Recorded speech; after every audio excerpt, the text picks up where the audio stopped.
రాజంపట్నం పరిధిలోని భారీ చోరీ జరిగిన ఘటన. జరిగింది గోరంతా, చేసింది కొండంతా. అసలు ఏం జరిగింది? భారీగా బంగారం చోరీ, డబ్బు, వెండి చోరీ అని చెప్పేసి మనకి ఇంటి యజమాని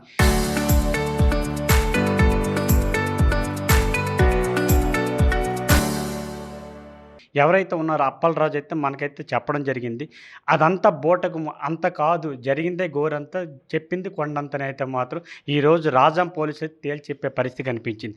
అసలు ఏం జరిగింది అనేది పాటు మనతో పాటు పట్టణ సి నవీన్ కుమార్ గారు ఉన్నారు. ఆయన మాట్లాడవలసింది. సార్ చెప్పండి సార్, భారీ చోరీ అని చెప్పేసి అప్పలరాజు అయితే మీడియాతో చెప్పడం జరిగింది, అందరితో చెప్పడం జరిగింది. మీ ఇన్వెస్టిగేషన్‌లో అసలు ఏం తేలింది? ఎంతవరకు పోయింది? అసలు ఎందుకు అలా చేశాడు?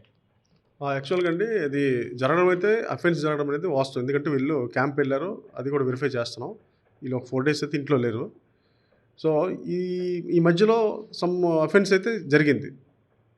అతను ఏం చేశాడంటే ఈయన దగ్గరున్న వస్తువుల్ని కొన్ని ఏవైతే పోయాయని చెప్పేసి మనకు చెప్పాడో, మీకు మార్నింగ్ మీడియాకి చెప్పాడో, అవన్నీ కూడా ఒకసారి సెక్యూర్ చేసుకున్నాడు ముందే క్యాంప్ వెళ్ళక ముందు. సెక్యూర్ చేసేసుకొని ఈ వచ్చిన తర్వాత ఎలాగో అఫెన్స్ అయింది కదా! దీంట్లో ఇన్వాల్వ్ చేసేద్దామని చెప్పేసి ఒక కట్టుకథను అల్లుకొని మీడియా ద్వారా చెప్తే కొంచెం హైప్ అవుద్దని చెప్పి మిమ్మల్ని అందరిని పిలిచి నాది ఇంత అమౌంట్ పోయిందని చెప్పేసుకొని మీకు చెప్పడం జరిగిందండి.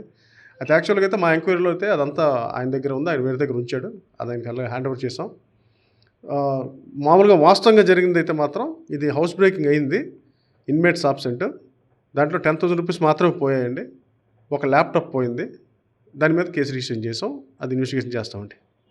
సాధారణ చూసుకున్నట్లయితే ఈరోజు 25 తులాల బంగారం, 2 కేజీల వెండి, 2 లక్షలు క్యాష్ అయితే పోయిందని అయితే మనతో చెప్పడం జరిగింది. నిజానికి ఆ వస్తువులు, ఆ అమౌంట్ అయితే ఉందా అతని దగ్గర? యెస్ అండి. మొత్తం ఆయన చెప్పిన ప్రతి వస్తువుతో సహా, ప్రతి గోల్డ్ బిస్కెట్‌తో సహా అన్నీ కూడా ఆయన దగ్గర ఉన్నాయి. అది వెరిఫై చేసాం. ఆయన కూడా కన్ఫర్మ్ చేసుకున్నాడు. అలాగే క్యాష్ కూడా ఆయన అకౌంట్‌లో ఉందండి. అసలు ఎందుకు ఈ డ్రామా సృష్టించవలసి వచ్చింది అప్పలరాజుకి? మేబీ ఆయన మాకు తెలిసిన ఎంక్వైరీ ప్రకారం అండి ఆయన హౌస్ కూడా తాకట్లో ఏదో పెట్టాడని తెలిసింది. అదే సేల్ కోసం పెట్టాడని తెలిసింది. ఇక్కడ రోడ్ వైండింగ్‌లో ఆయనకి ముందు షాప్ ఉండేది. ఆ షాపు రోడ్ వైండింగ్‌లో సగం పోవడం వల్ల ఈయన ఫైనాన్షియల్‌గా కొంచెం దెబ్బ తినేసాడు. ఆ ఫైనాన్స్ దెబ్బతినడం వల్ల ఇది ఒక అవకాశం దొరికింది కదా అని చెప్పి, అప్పులు అన్నీ ఉన్నాయి కదా, నుంచి ఎస్కేప్ అవ్వచ్చు అని చెప్పి ఇలా మిస్‌లీడ్ చేశాడు. ఈ మిస్టేక్ చేయడం వల్ల అయితే మాత్రం అతనిపై ఏమైనా కేసు నమోదు ఏమైనా అయిందా? ఎటువంటి చర్యలు తీసుకుంటున్నారు మీరు? అంటే ఇందులో ఏంటంటే అండి, ఒక రకమైన మానవతా దృక్పథంతోనే ఇది మా ఆఫీసర్ దృష్టిలో పెట్టడం జరిగిందండి. మా ఎస్పీ గారు Shri AR Damodar sir IPS గారు, ఆయన దృష్టిలో కూడా పెట్టాం.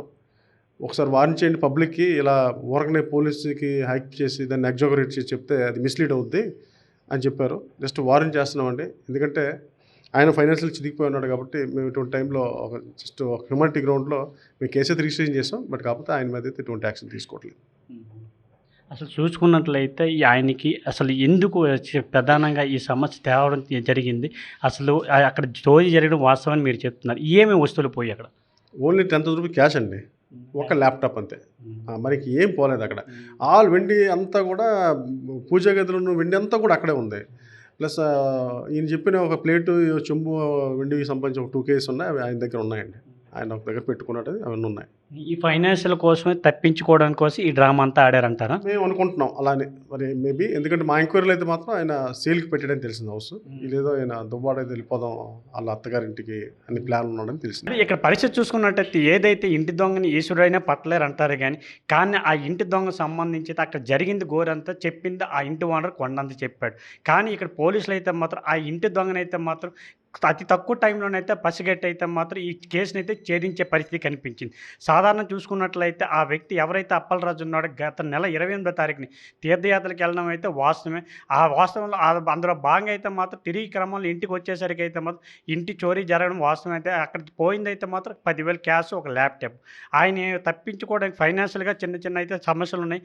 అది తప్పించుకోవడం కోసం అయితే ఇక్కడ 25 తులాల బంగారం, 2 లక్షల క్యాష్, 2 కేజీలు వెండిపోయిందని చెప్పేసి అయితే మాత్రం మీడియాతో చెప్పడం జరిగింది. అదంతా ఒట్టి బూటకమే అని చెప్పేసి అయితే మాత్రం ఈరోజు రాజాం పోలీసులు కావచ్చు, టౌన్ సీ అయితే మాత్రం తేల్చి చెప్పేశారు. ఈ విషయంపై అయితే మాత్రం ఎస్పీ గారి ఆదేశాల మేరకు పోలీసులు బ్లేమ్ చేశారు కాబట్టి దీనిపై చర్యలు తీసుకోవాలని పోలీసులు ప్రయత్నించినప్పటికీ ఎస్పీ గారు మానవతా దృక్పథంతో వదిలేయండి, అతను ఫైనాన్షియల్ సమస్య ఉన్నాయి ఆ ఉద్దేశంతో అయితే మాత్రం ఈరోజు వదిలేయడం జరిగింది. వాస్తవం అయితే మాత్రం చోరీ జరిగింది. ఒక ల్యాప్టాప్ 10,000 పోయింది తప్ప అదంతా ఒట్టి బూటకం.